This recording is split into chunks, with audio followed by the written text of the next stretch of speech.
Welcome, Cancer, to your Mars in Pisces 6-week forecast. On March the 2nd through to April the 9th, Mars, the planet of action, desire, and assertion, moves into the water sign of Pisces. Here for you, it's very much about expansion. It can be about the big picture, travel, higher education, but also a need to be more independent. I'm going to unpack all of this for you from a Cancerian perspective, showing your event chart when Mars first arrives, because that's telling, but also tell you about the upcoming aspects that Mars will create. And that, by the end of the video, will give you a clear picture in terms of your relationships, finance, work, and energy. I'm astrologer Patrick Arundel. A very warm welcome. If you've yet to subscribe to the channel, please do so now to help it to continue to thrive. So on screen, Cancer is Mars, just into the sign of Pisces. But look on the opposite side of the chart, we have the moon preparing for the total lunar eclipse on the 3rd of March, exactly opposite Mars.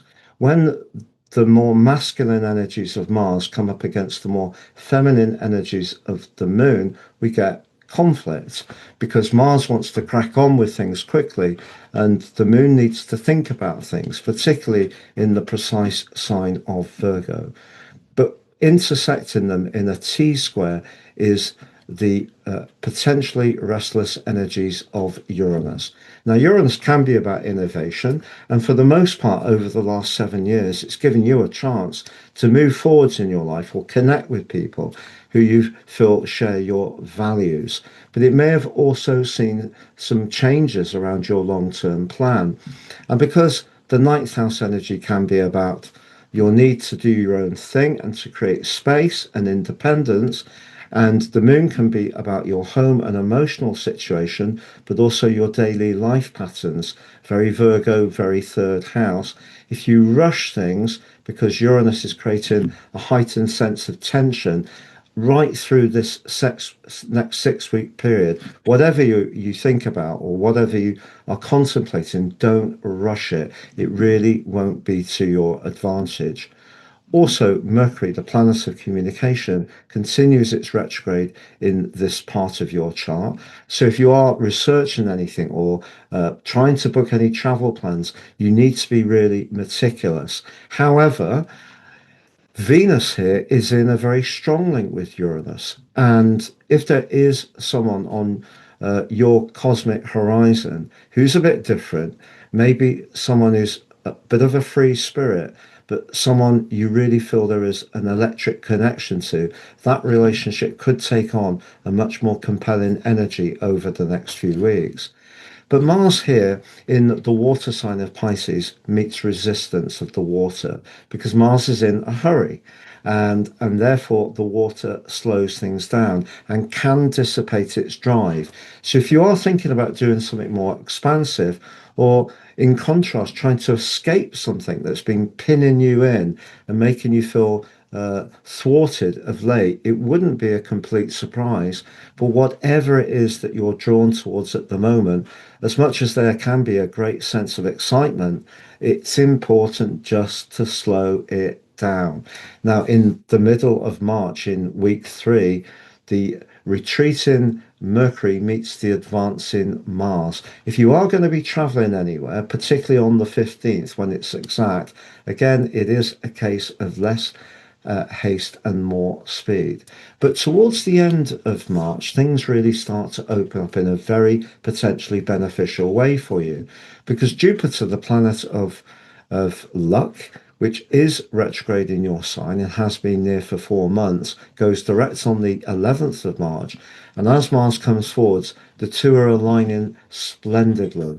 If there's something you do want to take the initiative around, chances are your desire to achieve it can be absolutely phenomenal. And then as we go into the new month of April, Mars moves forward to such a degree, it's forging a fantastic sextile with Uranus. So I think the overall theme for you is particularly for someone who's very applied and very conscientious to situations, if you are feeling hemmed in, I feel you are going to be much more of a free spirit over these next 6 weeks. It's just your tactics, really. If you are too impatient, it could disenfranchise somebody you do need to keep on side. If you are traveling somewhere, do have a plan B and a plan C, particularly until Mercury goes direct on the 20th of March, because there could be some delays and hold-ups. But if there are or is someone that you're drawn to who is very charismatic, very inventive even, you're going to find that person very hard to resist. So it can be an extremely exciting transit for you personally, Cancer. But just to recap, as far as relationships are concerned, if there has been one you've been in that's really been taking away your power, you may be in the mood to completely escape it. If you're heading towards somebody new who has real spark and charisma, the chances are that person can be great fun to be with. When it comes to your work, anything to do with travel, higher education, teaching or training can all be areas that you can thrive around.